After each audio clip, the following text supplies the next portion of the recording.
لیکن جو پھر جائے سمجھ لو وہ نبی نہیں ہوتا، نبی معصوم ہوتے ہیں۔ اللہ کریم نے فرمایا کہ نبیو سن لو، اس گواہی کے بعد، اس اقرار کے بعد، فمن تولی بعد ذالک، اس کے بعد جو پھر گیا، فاولئک هم الفاسقون، وہ فاسقین میں سے ہوگا۔ آیت بتا رہی ہے، سیاق و سباق ہمیں بتا رہا ہے کہ نبی تو پھرتے نہیں، نبی کو پھرنا آتا نہیں، نبی اقرار توڑتے نہیں، نبی کو اقرار توڑنا آتا نہیں، وہ معصوم ہیں۔ پھر فاسقون کسے کہا گیا؟ تو ماننا پڑے گا کہ کہا تو نبیوں کو، بتایا تو نبیوں کو جا رہا تھا، لیکن سمجھایا ساری امتوں کو جا رہا تھا کہ امتوں میں جو پھر گیا، بے ادبی کر بیٹھا، توہین رسالت کر گیا اور قول و قرار سے بدل گیا، گواہی کو توڑ گیا اور اس عظمت اور شان کو نہ مانا جس کی خاطر خدا نے یہ جلسہ بلایا، تو سمجھ لو وہ مسلمان نہیں ہوگا، وہ فاسقوں میں ہو جائے گا۔ یہ قرآن کا فیصلہ ہے۔ قرآن میں غلطی ہے، ذالک الکتاب لا ریب فیہ، ہر ایک پڑھتا ہے۔ یہ کتاب ہی ایسی ہے کہ اس میں غلطی کی گنجائش ہی نہیں بنتی۔ اعلیٰ حضرت کا ترجمہ ہے نا، باقی نے ترجمہ کیا، یہ وہ کتاب ہے جس میں کوئی غلطی نہیں۔ اعلیٰ حضرت نے فرمایا ترجمہ اس طرح نہ کرو، کوئی غلطی نہیں۔ کیا مطلب؟ غلطی کی کوئی گنجائش ہے تو غلطی نہیں۔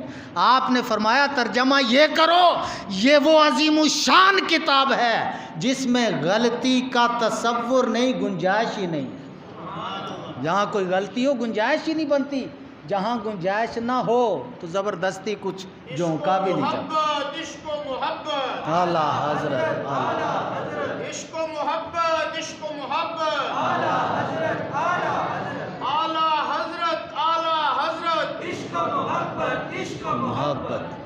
ماشاء اللہ۔ آخری بات سمجھو، آخری بات کہ پروردگار عالم نے سارے نبیوں سے وعدہ بھی لیا، اقرار بھی کروایا، آخری فیصلہ بھی سنایا، لیکن قرآن اٹھاؤ، حدیثیں پڑھو، تفسیر کا مطالعہ کرو، تاریخ اٹھاؤ۔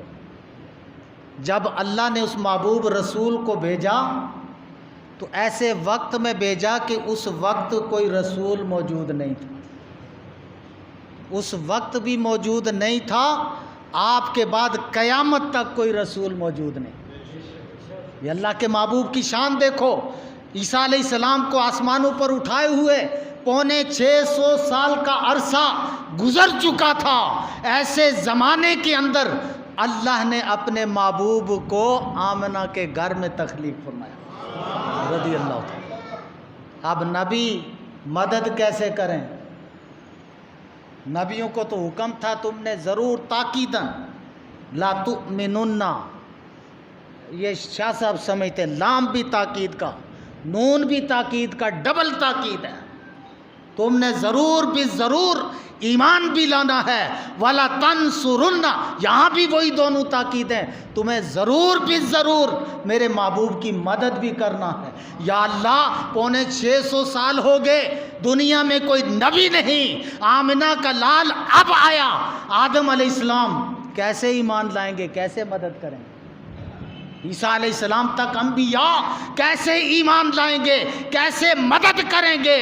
اللہ نے فرمایا میں خالق ہوں، میں حکیم ہوں، میری ہر بات میں حکمت ہے۔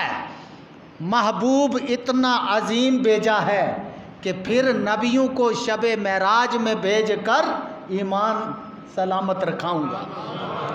سارے نبیوں کو مسجد اقصی میں جمع کیا شب معراج کو، نبیوں نے اقرار بھی کیا تھا، گواہ بھی بنے تھے، نبی بھی پریشان تھے کہ ہم تو اٹھائے گے، ہمارا وصال ہو گیا، محبوب آیا نہیں، آیت پر عمل کیسے ہوگا؟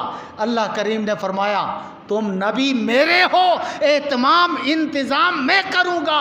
شب معراج کا انتخاب کر کے محبوب کو امام بنایا، سارے نبیوں کو مقتدی بنا کر اعلان کر دیا یا اللہ ہم اس رسول پر ایمان لائے، مقتدی بن کر اعلان کر دیا ہم تیرے اس عظیم الشان رسول پر ایمان لائے، لیکن مدد کیسے ہوئی؟ میں اشارہ کروں گا بات ختم کرتے ہوئے، ایک دو اشارے کروں گا۔ ہر نبی نے کسی نہ کسی صورت میں اللہ کے محبوب کی مدد فرمائی۔ ابراہیم علیہ السلام کو حکم ہوا بیت اللہ تعمیر کرو، بیت اللہ شریف تعمیر کرو۔ اے میرے خلیل، اگرچہ یہ کام تو میرے محبوب رسول کا ہے، لیکن تم بیت اللہ بنانے میں میرے محبوب کی مدد کرو۔ بیت اللہ تعمیر ہو گیا، یہی بات تھی، یہی وجہ تھی۔ جب بیت اللہ مکمل ہوا تو فصیل پہ چڑھ کر اللہ کے خلیل دعا کرتے ہیں، یا اللہ جو عالم ارواح میں کول و قرار ہوا تھا اور عہد و پیما ہوا تھا، ہم نے وعدے کیے تھے، بیت اللہ تعمیر ہو گیا، اب اس عظیم الشان رسول کو یہاں بھیج۔ اور تاریخ اٹھا کر دیکھو، ابراہیم خلیل اللہ کی یہ دعا اللہ کی بارگاہ میں اتنی قبول ہوئی کہ اللہ کریم نے 1,00,000 کم و بیش 24,000 پیغمبر بھیجے کائنات میں، مختلف جگہوں پر ہر پیغمبر کی ولادت ہوتی رہی، لیکن مکے کے اندر کوئی پیغمبر پیدا نہیں ہوا۔ سرزمین مکہ میں اگر کوئی پیدا ہوا تو ابراہیم علیہ السلام کی دعا کا صدقہ آمنہ کے لال کی ولادت ہوئی، وہ دعا اس طرح قبول ہوئی۔ بیت اللہ کی تعمیر کر کے ابراہیم علیہ السلام نے مدد فرمائی۔ شب معراج مسجد اقصی میں مقتدی بن کر نبیوں نے ایمان لایا۔ جب 7ویں آسمان پر پہنچے تو موسیٰ علیہ السلام پھر استقبال کے لیے، 6ٹھے آسمان پر موسیٰ علیہ السلام پھر وہاں موجود۔ اللہ کے محبوب کو نماز 50 نمازیں ملی۔ اللہ کریم نے فرمایا موسیٰ لا تؤمنن بہ پر عمل ہو گیا، ولا تنصرن پر عمل اب ہوگا۔ ہر بار آقا نمازیں لے کر آتے ہیں، موسیٰ علیہ السلام کو حکم ہوا میرے محبوب کی نمازوں کو کم کروانے میں مدد کرو۔ موسیٰ علیہ السلام عرض کرتے ہیں آقا میں گیا تھا، 1-2 نمازیں ملی تھی، امت بھی تھی، نہ پڑھ سکی، یہ 50 کیسے پڑھیں گے؟ آپ اللہ کی بارگاہ میں جائیں، کم کروا کے لائیں۔ 5 کم ہوتی رہی، 45 کم ہو گئی۔ موسیٰ علیہ السلام مدد کرتے رہے، اللہ کے محبوب جاتے رہے، بار بار اللہ کی زیارت بھی ہوتی رہی اور نمازیں بھی کم ہوتی رہی۔ لیکن فائدہ یہ، جب آخری بار 5 نمازیں موسیٰ علیہ السلام پھر کہتے ہیں کہ ہمارے آقا، اے ہمارے سردار، میری امت 2 نہیں پڑھ سکی، 5 زیادہ ہیں، پھر جاؤ۔